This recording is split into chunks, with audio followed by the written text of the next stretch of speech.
shotglassdigital.com.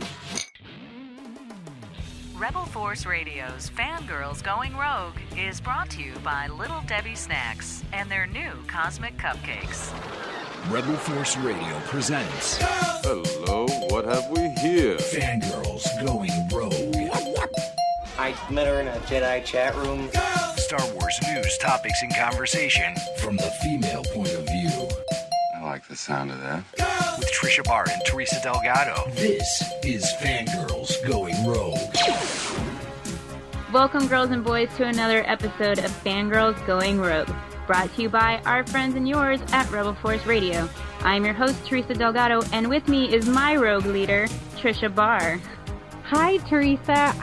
I like Rogue Leader. That's a cool name. You get to be Rogue Leader because you're older than me. And I'm proud of it. Someone said, I don't think you're old enough to know what Rock the Casbah is to me on today on Twitter. And I was like, yes, I was in high school when that song was out.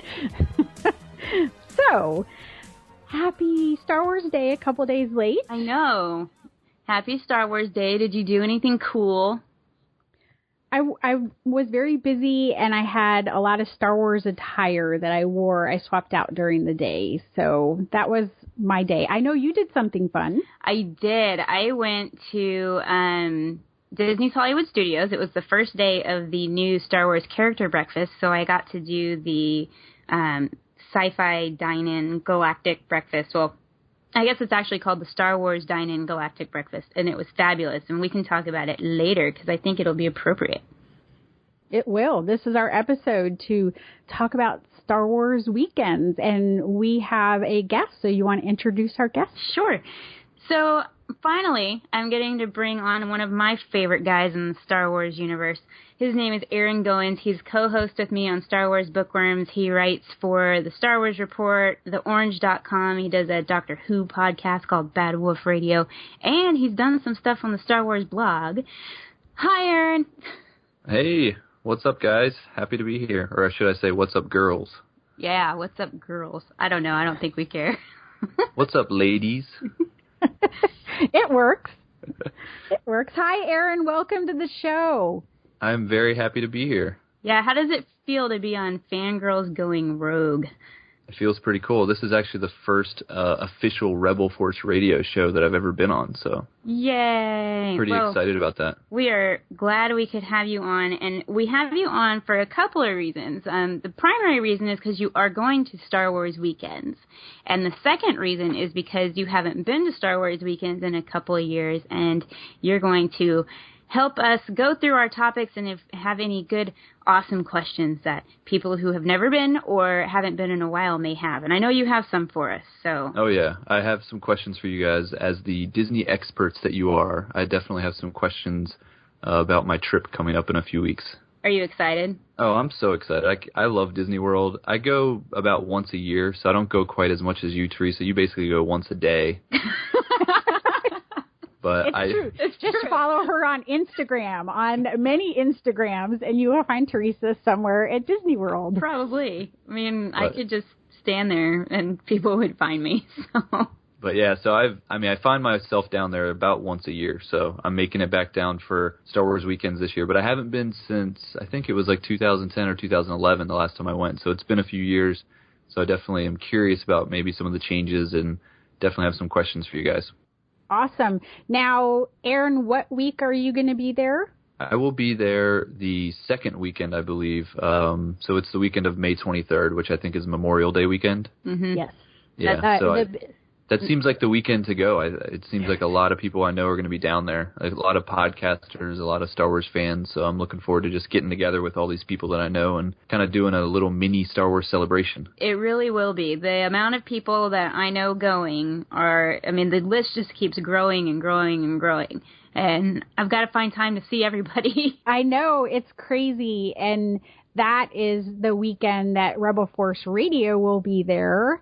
So it's really exciting that everyone will get to have fun. And I know for the Friday is the day that Jimmy Mack and Steve Glosson will be there, and Teresa and myself. And now I know Aaron's going to be there. And I've talked to let's see.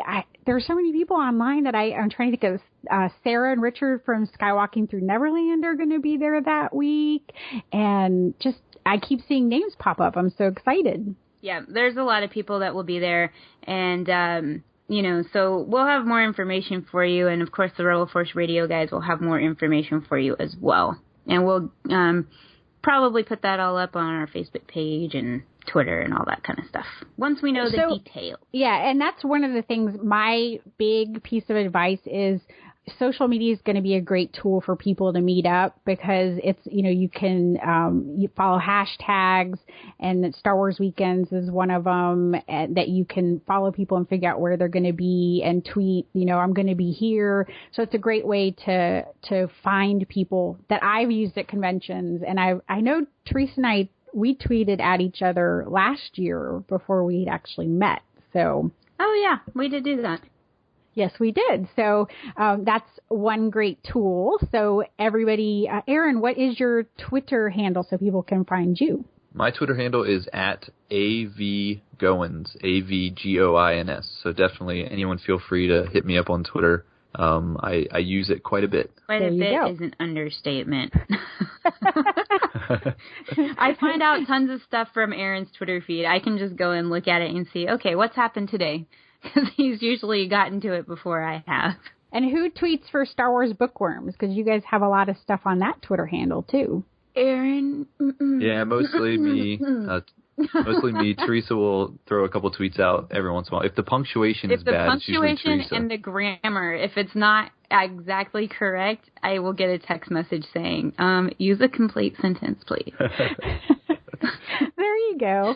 Well, one of the other ways, we were talking about this earlier before we got on and started recording, is you can go to the Star Wars Weekends page on Disney.com, and there's always updated information. And usually about Tuesday or Wednesday, the schedule and a map will pop up. So if you're going on the weekend, you can start looking in advance. And I know that Teresa is a great tweeter of information. Same thing here. So if we see it, we will definitely send it out, but it's a way to start planning.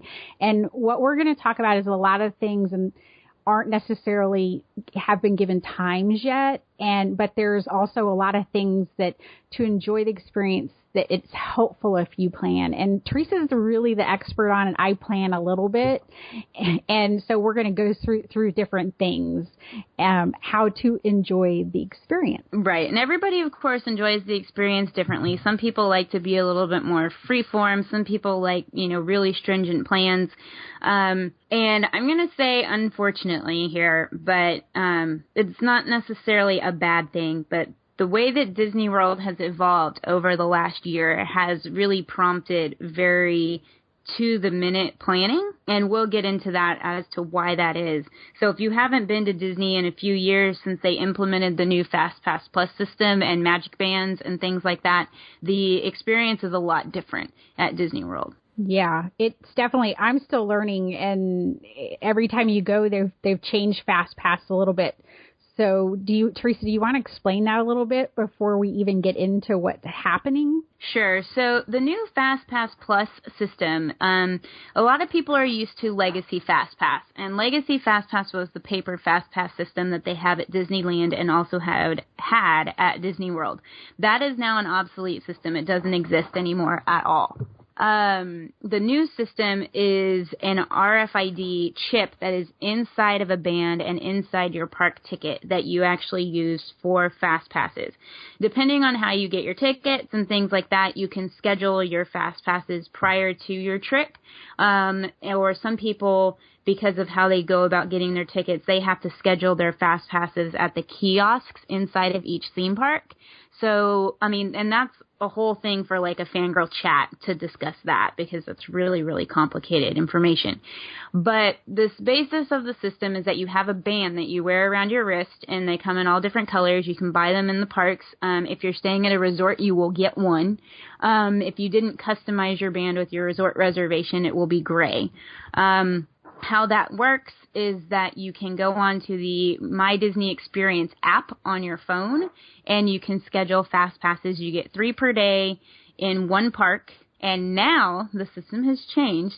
Once you use those 3, you can get another one. You have to go to a kiosk and make it. And then once you use that one, you can go back to the kiosk and make another one, so on and so forth, as many times throughout the day as you have time for. And you can park hop with that. Once you use your 3 in the park of your choosing, you can go to another park and use, go to the kiosks and make more fast pass reservations. So that's why it's kind of to the minute, because they have you planning in advance which ride you're going to ride at which park at what time.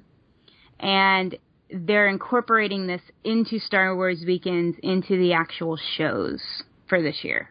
So do they actually have the shows available, like you can start reserving on a Fast Pass now? They already are. Yep, and people have started reserving them. I did most of mine already. I'm going back through my plans and trying to make sure I have everything that I want. But yes, the shows are available. Now, at Hollywood Studios, the way that it works is there's actually a tiered system. So rides like Rock and Roller Coaster, Toy Story Mania, all the shows for Star Wars Weekends, character meet and greets, those are all in one tier, and you can only pick one of those. And then the second tier has like the Indiana Jones stunt show, great movie rides, Star Tours, Tower of Terror, some of the like not as high up attractions are in the second tier, and you can pick 2 of those. So I think what they're trying to do is they're trying to get the people that want to go to Star Wars Weekends to commit their top tier Fast Pass to a show, which is thus going to open up like Rock and Roller Coaster and Toy Story Mania for those people that do not want to attend the Star Wars Weekend shows. And I think that's why they're doing that. There will be a standby line for each show. So you want to schedule it kind of like whichever shows you want to see the most, that's the one you want to get your Fast Pass for. Also, certain shows fill up. Like the Stars of the Saga show tends to fill up, but the Behind the Force Rebel show doesn't fill up as much, or the Obi-Wan and Beyond. And that also depends on how many times they're going to run each show. But I think they're only doing each one time. I think. Not 100% on that, but I'll tell you, my friend BJ went into the system and sort of moved around his Fast Passes and pretty much determined when the times were based on when it would give you a Fast Pass for a show. And it looks like there's only one of each show based on his little kind of detective work. But they haven't given the actual schedule, but it tells you what time the Fast Pass is. So that means that if you're going to Star Wars Weekends and you really want to ride Rock and Roller Coaster and Toy Story, but your priority is to see a show, you have to follow Trisha's big tip, which is get there early. You want to get there early on one day, and if you're only going for one day, then you want to get there early on that day because the opening ceremonies is fun. The stormtroopers invite everybody in. Well, maybe not invite, but they greet everybody as they come in. And if you get in early, you can get to some of the rides and get on them without a Fast Pass, without waiting for a long time. Because Toy Story is the ride that can end up with a huge long wait if you don't have a Fast Pass. Yeah, definitely, especially with the new system, because the Fast Pass Pluses are usually gone before the park opens or right as it opens. So you definitely want to get back there and get on it. Just remember, you can't run. They will yell at you if you try. You just walk really fast. The one year at Star Wars Weekends, they were all lined up, and the stormtroopers, finally let everybody in. This one guy wanted to get to Jedi Training Academy with his kid, so he just picked his kid up in his arms and just started, doing this like run walk. It was priceless. They were like, the employees are like, the cast members are like, walk slowly. Well, he's just like, I'm taking my kid. He's going to be a Jedi today. So you guys have, I'm guessing you have like an annual pass or something like that to Disney? Yes. Okay. So for people like me that are coming from out of state, is it, because I was looking at the ticket prices, and for me and my wife to go for all 3 days of Star Wars Weekends at Hollywood Studios, it's going to cost like over $600. So in your experience, is it worth going more than one day, or can you get everything out, get everything done in one day? I personally think it's worth going more than one day, and I only say that because if you're going at a high rate trying to do everything, you're going to exhaust yourself. If you can split it up into 2 days, you know, you can kind of make a plan of, okay, on this day I want to do this, this, and this. And then on the second day I want to do, you know, the other stuff. Yeah, I agree with that. I took some family friends who are big Disney family anyway, but, you know, just to kind of go do the Star Wars stuff. And we had them running from park to park so they could do, from event to event so they could get to everything that I thought was really cool. But that was one heck of a day where they were going the whole time and even they were exhausted by the end. So I'd say 2 days would make it more enjoyable. And the reason I say that, Erin, is because of the typical schedule. The typical schedule really, as far as stuff, doesn't really start until 11 a.m. And that kicks off with the motorcade, which is at 11. And then after that is when the shows kind of start and things like that. So those first few hours in the morning are going to be kind of spent if you go and get, you know, a celebrity fast pass, which is something totally different from everything we were just talking about.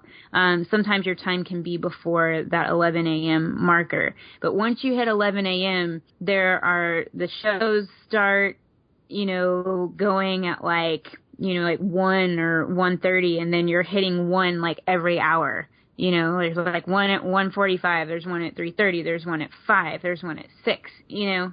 So you kind of are just going from being in a show to leaving to get in line for a show to leaving to get in line for another show. You know, it's exhausting. Aaron, do you want to get autographs? Probably not for me personally. I've never been into the autograph collecting. I like meeting the celebrities. I would much rather get a picture with them than an autograph. But do they typically allow people to take pictures with them when they get their autograph? Yep, you get depending on the celebrity. I mean, like James Arnold Taylor, Ray Park, Warwick Davis, Ashley Eckstein. They spend, you know, a good few minutes with each person, and sometimes a little bit longer. And they actually have to get nudged by the Disney people to say, hey, you know, we need you to, you know, go faster. And so you get pictures with them. They'll take them with your own camera, you know, with your phone and with your camera or whatever. They'll sign stuff. They'll actually sit and just talk to you and have like a normal conversation. I think if I remember right, one time I saw Ashley, I think I was there for it felt like 5 minutes. Because she was just talking and talking and talking, and it's so cool. But at the same time, you know, there's a bunch of people behind you going, "Can you hurry?" So the last time I went to Star Wars weekends, I went with Jedi Schwa and his family actually, and this is back in 2011, I think. And we went and actually got because I guess I don't know how they do it now, but back then they were giving out like wristbands that you had to wear when you got an autograph or when you were going to wait in line to get an autograph. Mm-hmm. And so we waited in line for Ashley Eckstein, and I had never met her before at this point. So we get up to the front, and Josh has like these two like really cute daughters. I think they're like, at the time they were probably like 3 years old and 5 years old. And so he takes them up to get their picture and, you know, get Ashley's autograph. And then I just started because once they left me, I was just like this guy all by myself. Mm-hmm. And I just started feeling weird that I was wanting to meet Ashley Eckstein, just by myself. So then I literally gave up my spot in line and just chickened out. Oh no! Oh, she would have loved you. I just felt because literally everybody else around me was like little girls, and I was like the only guy standing there, and I was just like, is this creepy? Is this weird? I don't know. No, that's totally normal. So I totally chickened out and was like, oh, hey, see you guys later. Oh, that's nice. But I've since met her a number of times, and she's really nice. But, yeah, I don't know why. I just totally chickened out. Oh, man. You're going to need to tell her that story at weekends. She's going to be like, I don't know. Why'd you do that? Yeah. And the Ashley and James Arnold Taylor are there all 5 weeks, so their lines tend to be shorter because there's more of an opportunity. But if you want to meet one of the, especially the movie actors, their lines can be really popular.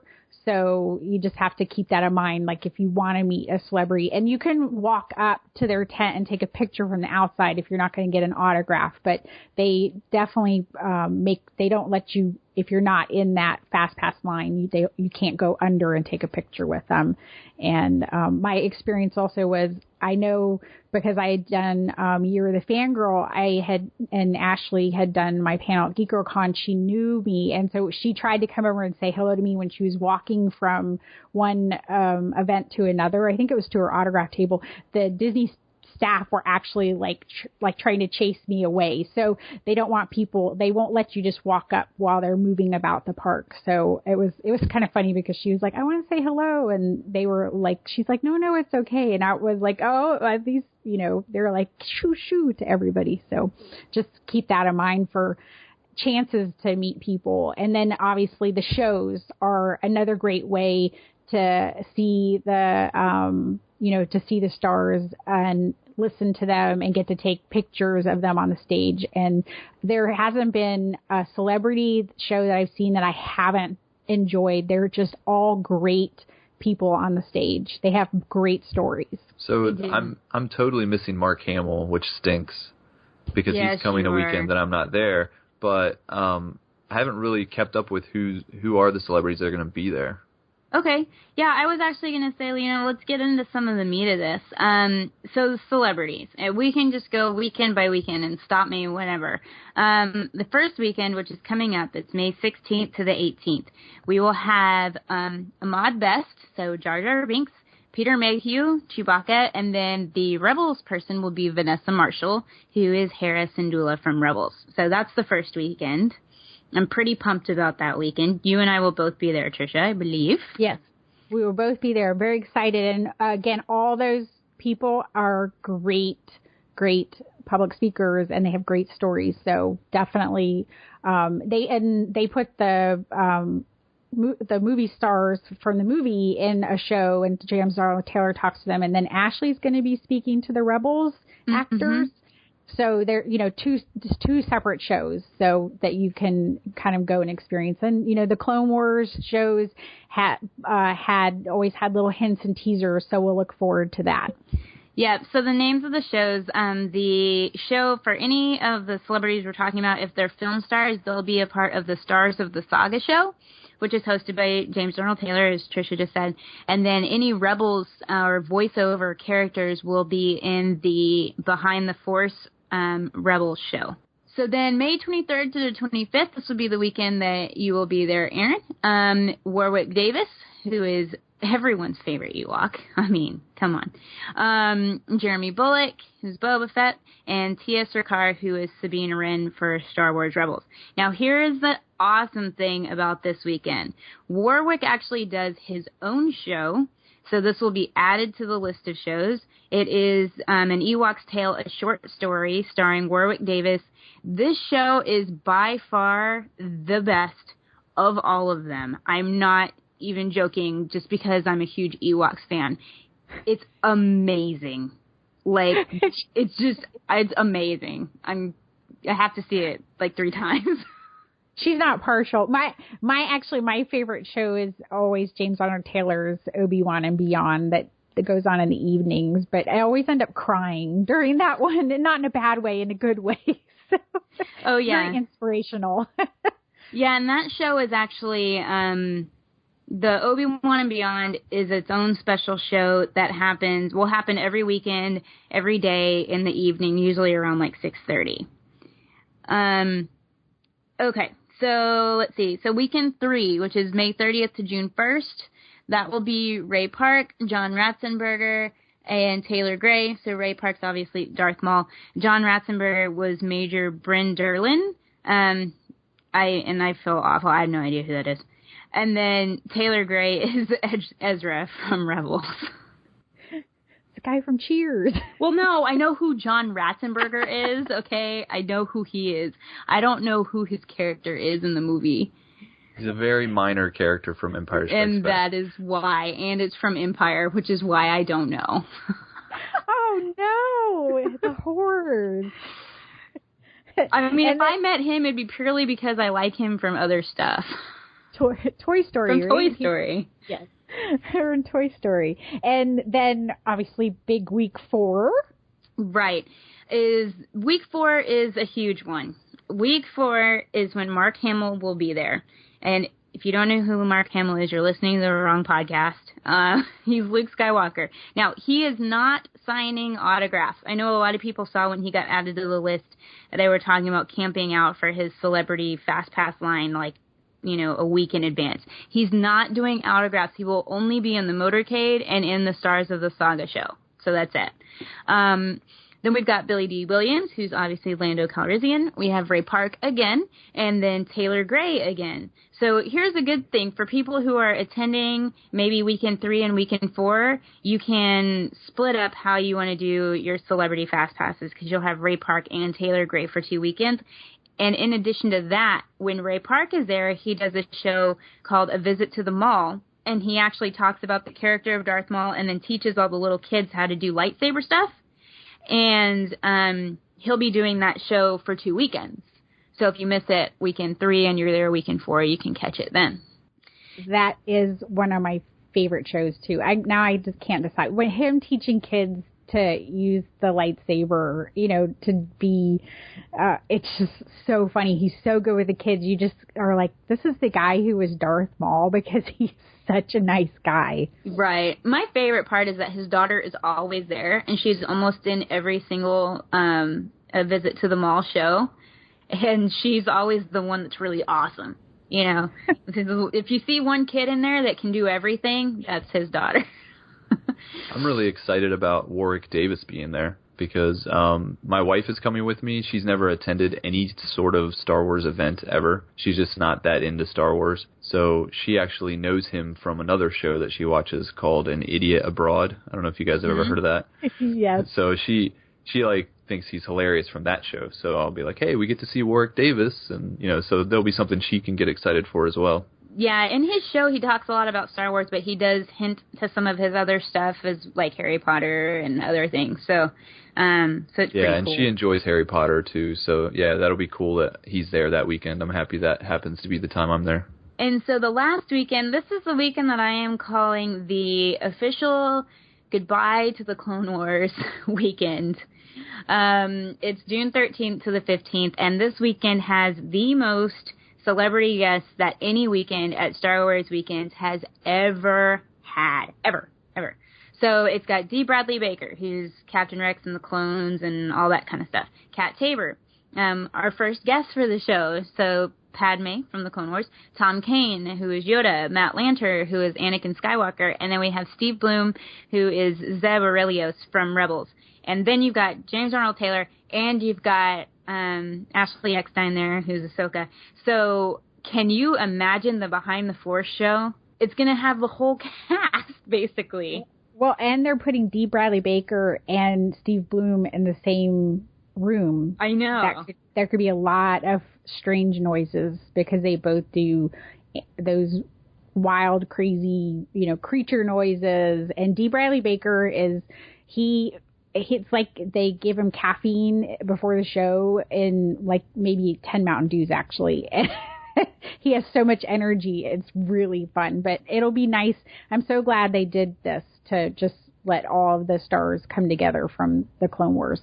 Well, and since they're all voice actors, the Stars of the Saga show is going to be crazy. The Behind the Force show is going to be crazy. I mean, talk about a way to end Star Wars Weekends. It's going to be so much fun. Agreed. All right. So those are your celebrities. And I just want to talk real quick how the Celebrity Fast Pass works, because it's different from everything.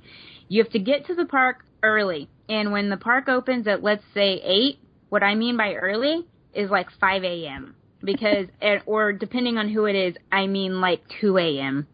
Because the lines start and they get long. Billy D. Williams' line will be incredibly long by 3:30, 4 o'clock in the morning. And they only have so many guaranteed fast passes. And then after that, they'll hand out a few standbys. So how it works is they will come by starting around 7 o'clock in the morning. They'll start putting wristbands on everybody's wrist. If you get a wristband and a little ticket, you are guaranteed. After that point, you'll get a little standby ticket. And what that means is it'll have a time on it. You can go and wait in the little standby section. And if the celebrity has gone fast enough and they have extra time, they will start taking standbys. Each celebrity will do about a 60-minute autograph session. Some of them will do 3, some of them will do 2, just kind of depends. So depending on if they're doing 3 sessions, there will obviously be more guaranteed fast passes, and you'll get a certain time slot. Some of the celebrities, you don't even have to wait to get a standby ticket. You can just go hang out by their tent, and the attendants will, announce, like, if you want to stand by, he's going to be taking standbys, and people will run over and hop in line. So who, in your experience, you said Billy D. Williams, or who are some of the other ones that we should watch out for having extra long lines? Warwick Davis. Let's see. And I'm not sure about any of the Rebels characters, just because since the show hasn't started yet, I don't know how popular they will be. I'm going to anticipate that they will be pretty popular, but most of them will be doing 3 sessions, so you should be able to get there maybe like around 5 or 6 and get one. Do not try and sue me if that doesn't happen. I'm just suggesting. I could be completely wrong.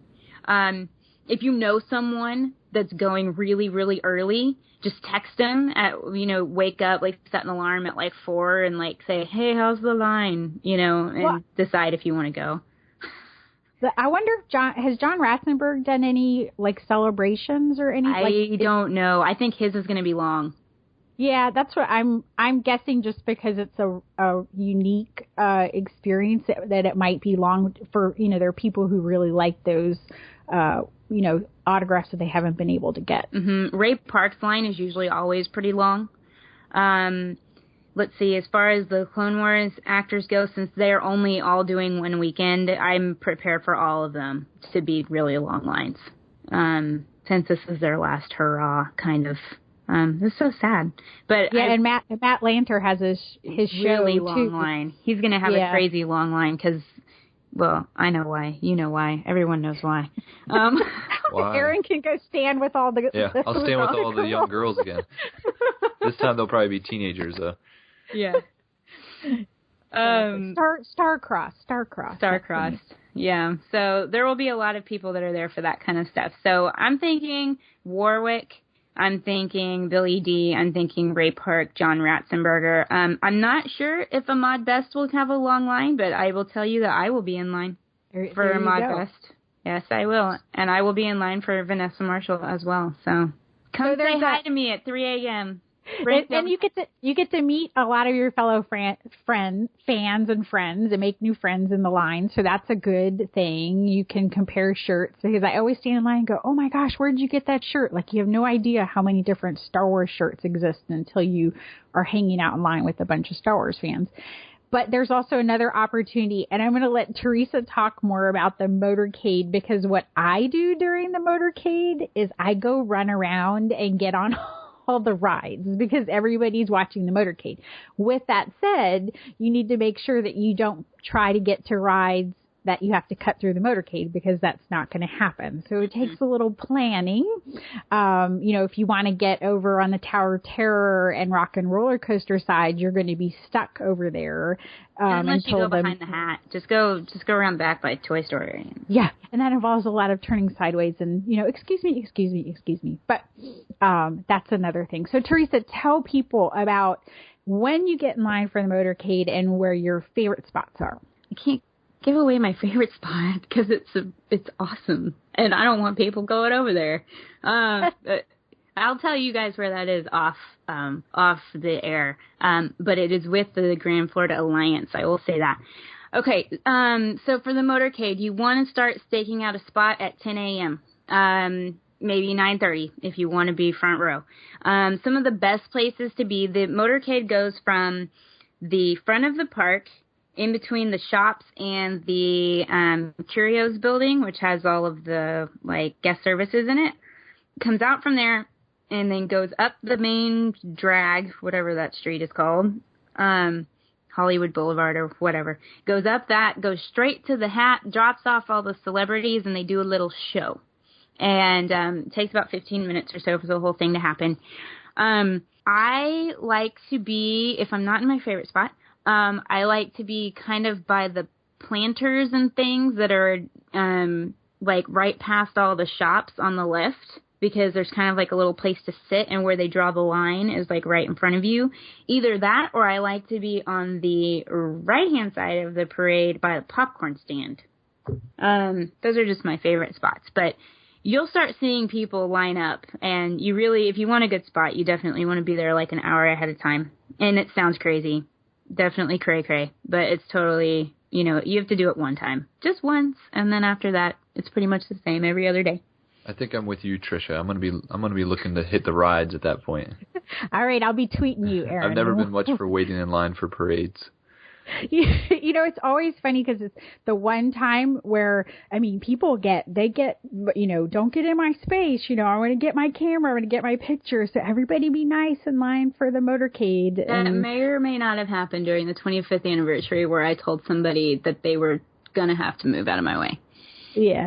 So that's one of the reasons I go on the ride. But if it's, you know, one of the rare chances to see the people, I have watched the motorcade. It's just, I prefer to take the opportunity to get on things. So, but I will get squashed to see the fireworks if that's what it takes. And there will be a lot of people probably in the main area in front of the hat. Is that right, Teresa, where it goes off?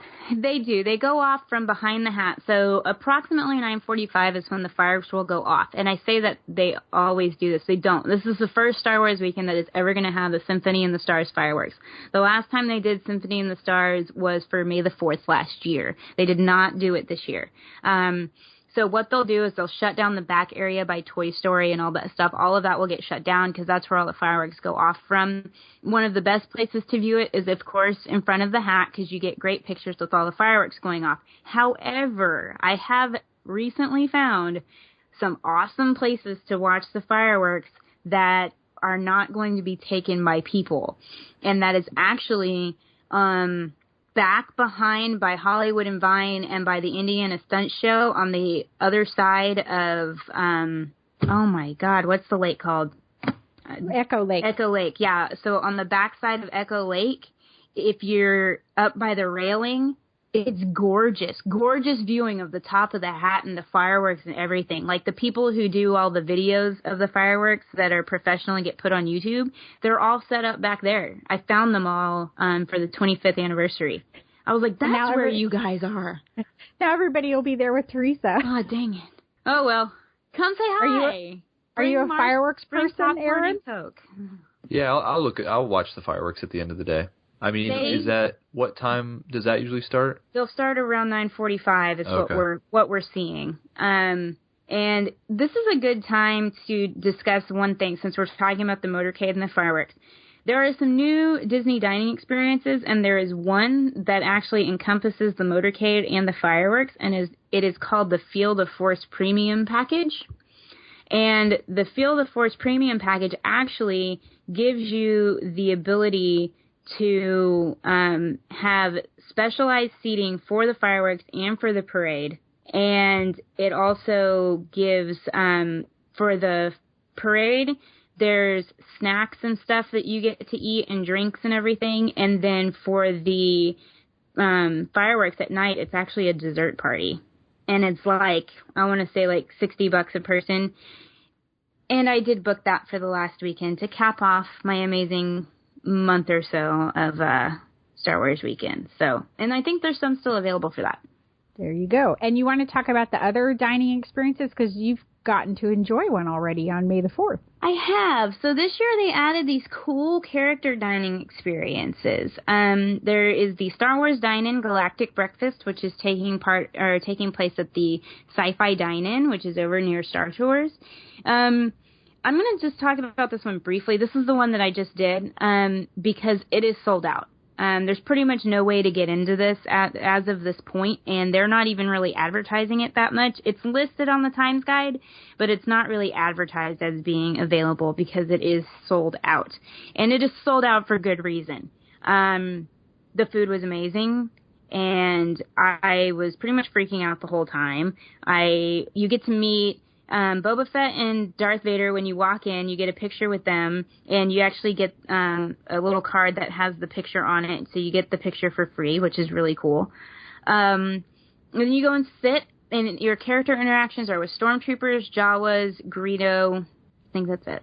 Stormtroopers, Jawas, and Greedo. And Greedo was really good. The stormtroopers were funny because they always are, and then the Jawas were fantastic because they actually do trading. So you can take little trinkets and you can trade them, and they'll look at it and see what it is and dig through their pockets and then give you something back. So on my trip, I went and got one of the little packages of Star Wars little mini tiny characters.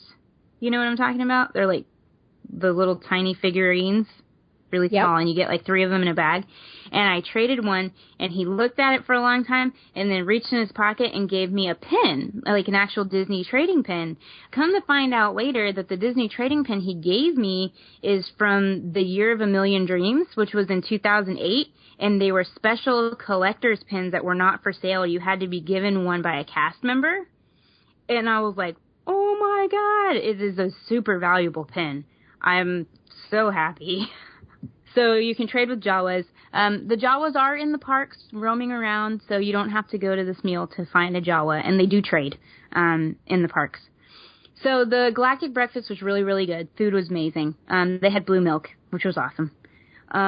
But it sold out, so, that one will be hard for people to get into. The next one is Jedi Mickey's Star Wars Dine, and this takes place at the Hollywood and Vine restaurant. It's kind of buffet style. There are some reviews up on the internet. Probably one of the best places would be to go to DisneyFoodBlog.com. They have a review of the dining experiences. And at that one, you get to meet Jedi Mickey, Princess Leia Minnie, Stormtrooper Donald, and Darth Vader Goofy. And then when you walk in, you get a picture with Chip and Dale as Ewoks. And you get that picture for free. So that one's really cool, too. Aaron, are you going to dine at all? I haven't decided yet. I kind of like to wing it when I go to Disney World, to be honest with you. Like, I've never done any kind of scheduling with the fast passes or anything like that, so I'm starting to think maybe I should, now that Teresa's, preaching that. So I have to compare schedules with other people and see what everybody's doing. At this point, I don't know. I really have no idea what I'm doing for food or anything, but yeah, I think meeting up with people, the dining is, the planned dining will make it more difficult unless groups are already planning ahead. But there's plenty of places where you could gather with a bunch of people and eat, good food and have fun. So, either any way that, you want to do it. There is now a VIP tour it's $499 per person. That's like an ultimate day at Star Wars weekend. So that's pretty much, it's the parade and the fireworks, and I think they take you through on a lot of their stuff. You can definitely check out the site if you're interested in a more like VIP experience at the Star Wars weekend. So that's another opportunity that I've seen come up, and they're not sold out. So, but one of the things that is my favorite thing to do, and I don't have kids, is to go watch Jedi Training Academy. But there are a lot of people who do have kids who want to get their child involved in becoming part of the galaxy far, far away. So I've seen kids as young as 4 have a really good time and enjoy it. Some people sometimes are worried about their kids being afraid. They're really good at the cast members at handling the kids and getting them involved. And they do double up the show. So they do up on the stage and they also do down on the ground. So they have two villains that are fighting with them. It's Darth Vader and Asajj. And I think it's been Ahsoka on the ground. So it's really fun. Yes, Maul.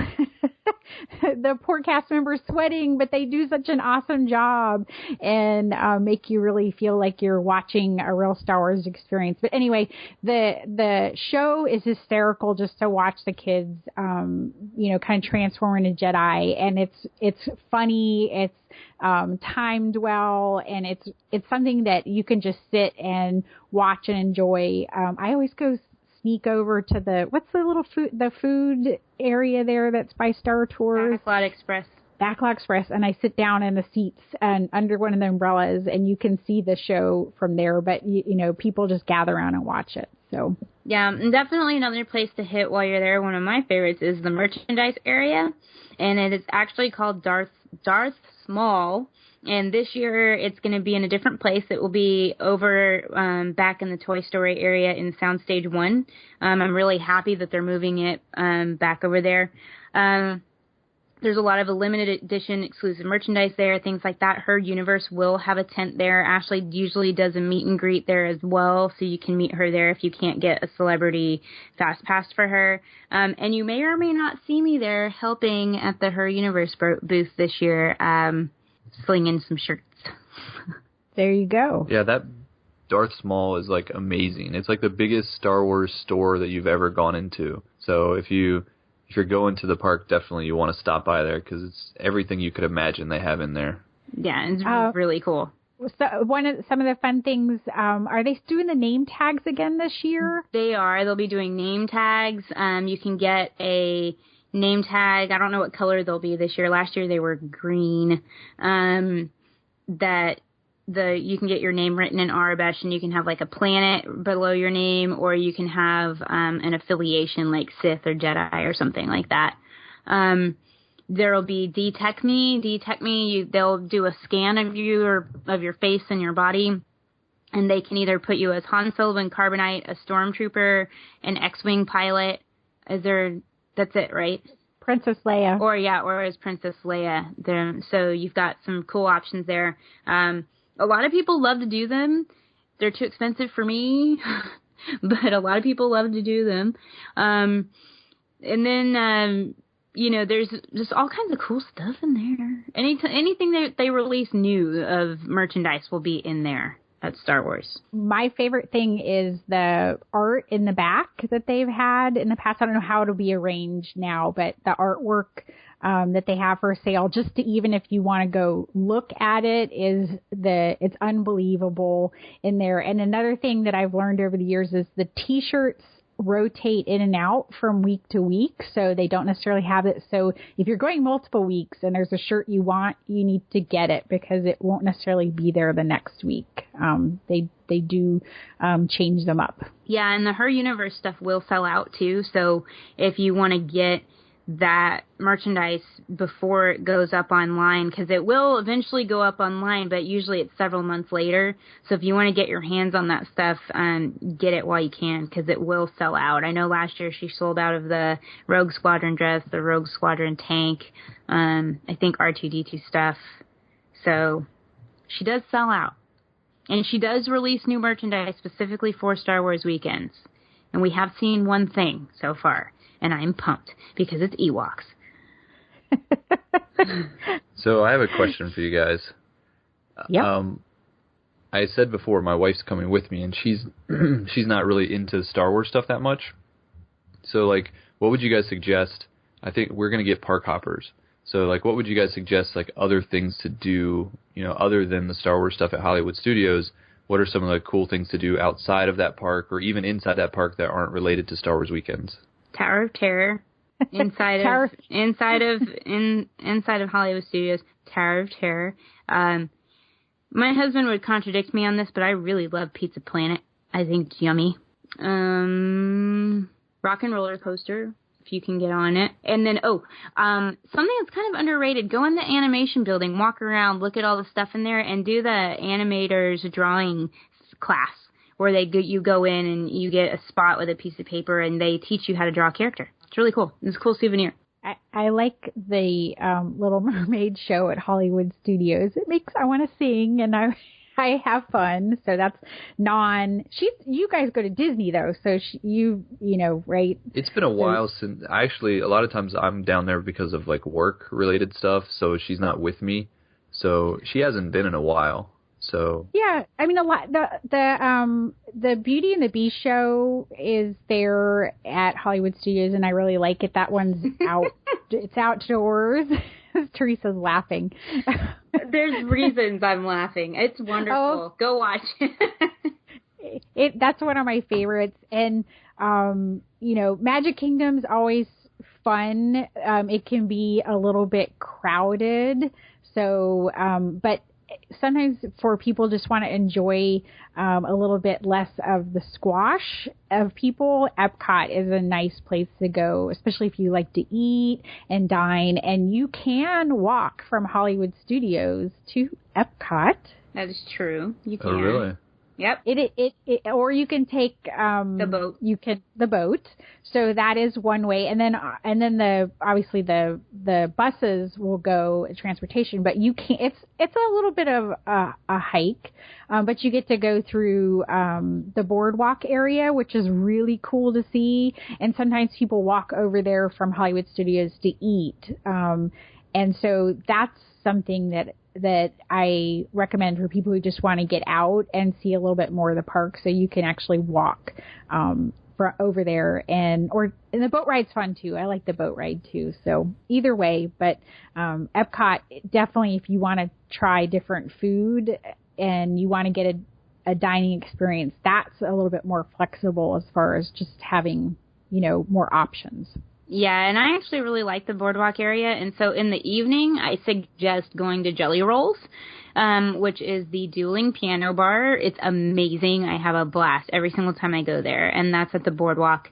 Like she said, Magic Kingdom's great. The thing I was going to suggest to ride, I'm not even going to say because you won't be there when it opens. It opens a few days after you leave. And let's see. You're talking about the new Seven Dwarfs ride, aren't you? Yeah, the Seven Dwarfs Mine Train. I saw that on Twitter, and I was like, "Oh, are you kidding me? They're opening it like 3 days after I leave." The only thing is there may be soft openings, meaning if you're in there and you're walking by, they may be doing like a, "Hey, do you want to ride it?" and bring you on. But I might just have to camp over there for a little bit. If you haven't been to the new Fantasyland, I would say go over to Magic Kingdom because it is beautiful. And, just to see it, and they're, it's totally different than the way it used to be. So it's cool to kind of experience part of the theme park as a new thing. So something else I like to do that your wife might like to do is actually resort hop on the monorail resorts and just walk around them because there's so much cool stuff at all the resorts too. So you can walk around the resorts even though you're not staying at one? Oh, yeah. Okay. Yeah. You can just go and walk around, visit the shops, go to, see what the restaurants look like, walk around the grounds. Yeah. Yeah, if you want to experience what it's like to be on African safari, you can go over to the lodge, the Animal Kingdom Lodge, and look at the animals. I did that one time and went out and just got to see the giraffes and zebras or whatever else was out there. Another thing that I'm going to recommend, and sometimes people, they see, usually the lines at Star Tours aren't bad. They can be a little longer, obviously, at Star Wars weekends because you have a lot of Star Wars fans. It's really fun to ride Star Tours with a lot of Star Wars fans.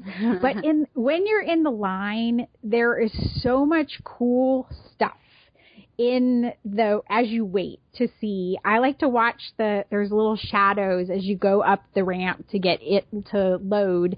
There's the little shadows of people going by that are travelers, and you go, oh, that one, looks like Padme, or, you see different things. So the droids are doing interesting things. So you can look at the Star Tours, their schedules up there on the big screen. So just go in there and, as a Star Wars fan, sort of enjoy and soak it in and look at all the details they put in the waiting areas for that ride.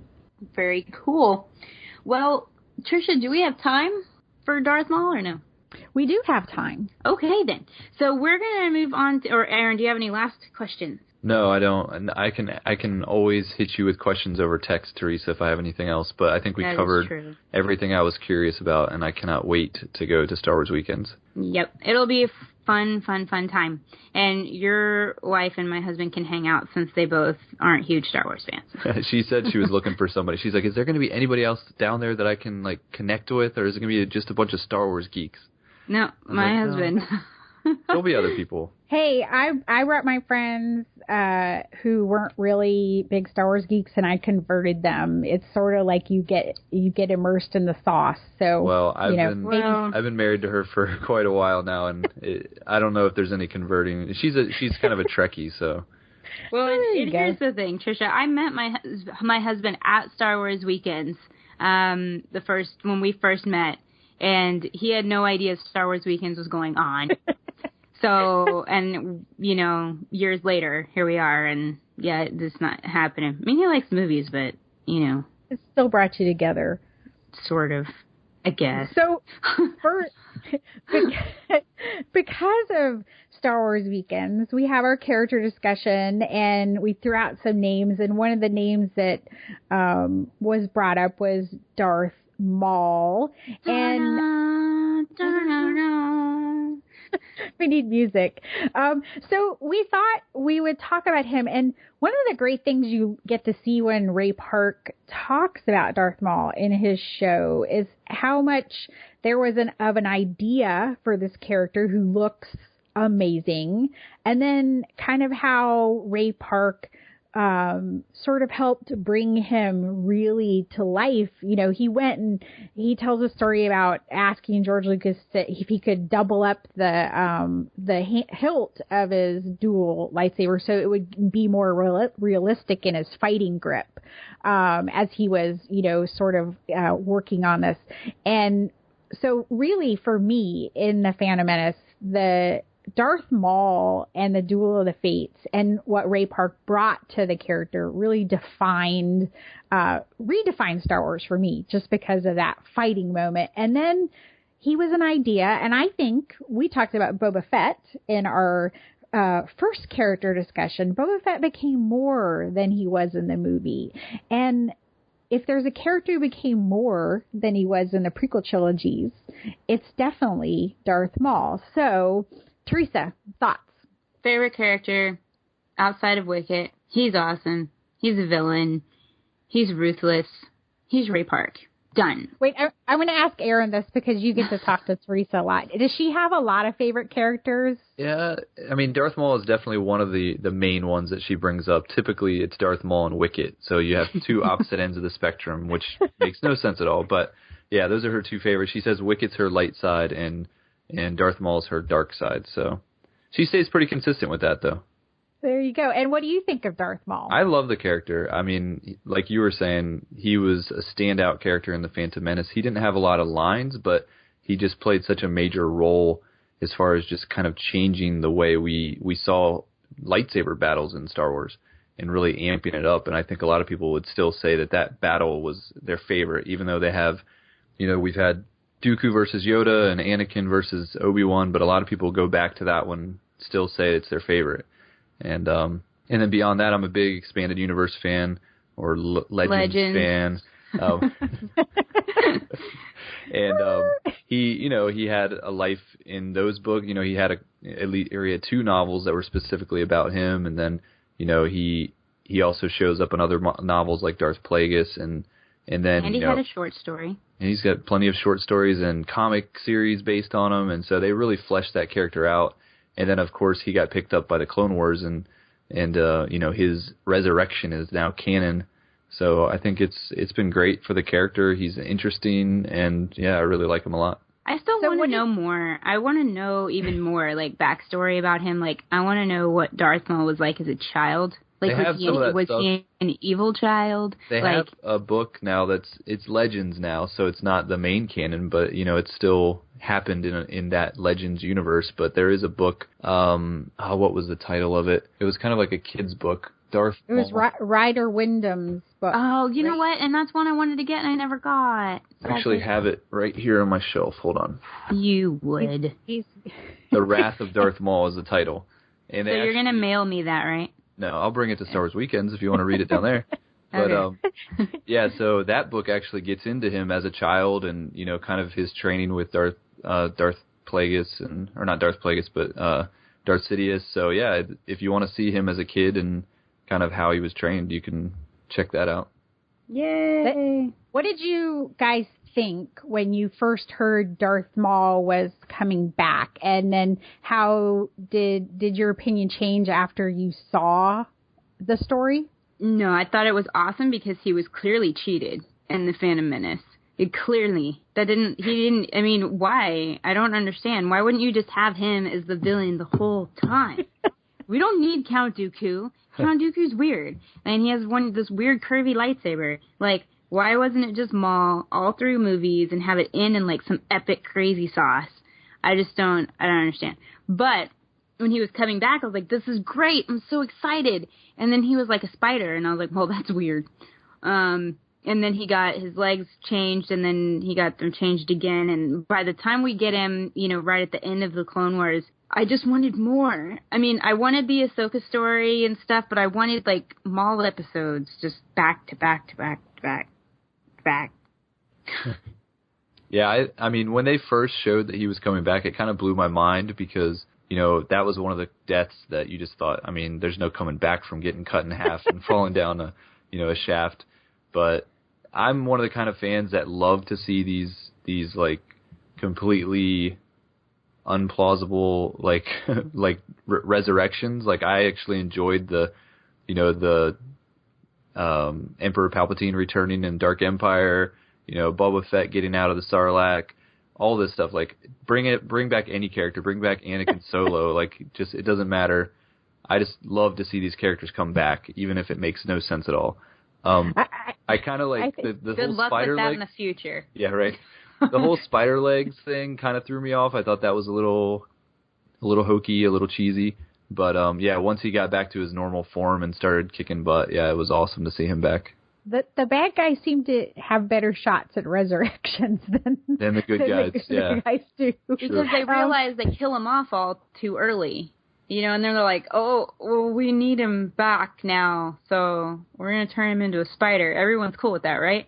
I actually think that, it was interesting because I was sort of, when they first said it, I'm like, well, okay, he was halved, and I was a little wary, and then I was like, all right, let's see what they do with this, because this could be interesting. And then when they went to the Force magics, and that's one of my favorite scenes is when the legs are getting transformed and the Night Sisters, and I loved all the witchcraft and that kind of angle, so it worked for me, and I actually am more on board than we talked about this in the Boba discussion, that I sort of felt like it resurrecting him negated how scary the Sarlacc pit was, because Luke Skywalker, we fell in. If Boba got out, Luke Skywalker should have been able to get out. So, but with Darth Maul, because of the Force element, and then obviously what we learned in Darth Plagueis of and in the movies too, that defying death, I was like, okay, I could get on board with this. This really works. But Luke Skywalker wouldn't have had Dengar to help him out. But we get to see we do get to see what happens to Darth Maul beyond this, because they have the new comics that are coming out, Son of Dathomir, that are canon, and they're continuing the Clone Wars story, so that's going to be pretty cool. The one thing I love about what you just said is that the Darth Maul story is canon. Yeah, it is. And that was because it was what they were writing for the Clone Wars, and it ended up, they ended the show, but they ended up adapting it in the comics, which is really interesting. So it's one of the comics that I'm really excited to see. And Aaron, were you the one that asked the question on Twitter if it was going to be canon? I did, I asked Jen Heddle, and she did reply back and said it was going to be canon, so that was awesome to get that news. Yeah. And it makes me wonder, if we going to get more? I mean, I don't know, maybe that's the last Clone Wars story we get, but we know there was other scripts written, so who knows if we're going to get, maybe other comics once Marvel takes over that are based on the Clone Wars scripts that we never saw, or even novels. Like, I think it'd be really cool to see, because we saw that, like, concept art that Filoni posted, so we know that there was more episodes with Boba Fett. We know that Quinlan Voss was coming back. Like, there's all this stuff that's out there. We've awakened Aaron's Bookworms brain. No, I would totally love to see more Quinlan Vos. So. No, I would too. I'm just listening to it going, I feel like I've heard this before. That's all good. So I think we have definitely covered the Darth Maul awesomeness, and I look forward to meeting some new awesome character in episode 7 that's a high bar to live up to what he was to a lot of fans as he was introduced. So I think they can do it. I think they can too. We'll just have to see what they decide to do. But as we've all talked about before, we have no idea what they're going to do, and I have no expectations whatsoever at this point. Because I don't know who the characters are, so... There you go. So, Aaron, thanks for joining us. And do you want to give all your social media information, which we will put on our show notes? Sure. Like I said before, if you want to find me on Twitter, I'm at avgoins. That's pretty much the best way to contact me. And then obviously we have our other show, Star Wars Bookworms. You can follow us at SW Bookworms. I do a Doctor Who podcast called Bad Wolf Radio, so you can find us on iTunes, also on Twitter at Bad Wolf Podcast. So if you're a Doctor Who fan, go check that out. And that's about it. There's other places, but I'm not going to go down everything. Yeah, but we'll put them in the show notes because I know what they are. So thanks to everybody for listening. We appreciate everyone who's contacted us and shared your thoughts on Facebook, through Twitter or Instagram or whatever. But we welcome every single email or message or whatever. Keep interacting with us. We enjoy reading everything you guys have to say. You can find us on Twitter. We're at FG Going Rogue. And Trisha is at Fangirl Cantina. I am at Ice Cold Penguin. On Instagram, it's at FG Going Rogue. Our email address is fangirlsgoingrogue@gmail.com. And take it away. Voicemail 33121 Ewoks. Just remember, Teresa, Ewoks. So that's 331-213-9657. And Facebook, you can search for Fangirls Going Rogue. And Tumblr is Fangirls Going Rogue, tumblr.com. And I have stuff loaded on that thing for a month. So tons of cool Rebels artwork and things I found that will be going up every day, 5 or 6 things. So check it out. And Teresa, please go and like Rebel Force Radio. They are the reason that we are here. So go over to iTunes, leave a positive review, and in your review, mention how much you like Fangirls Going Rogue. So until next time, yub. Yub.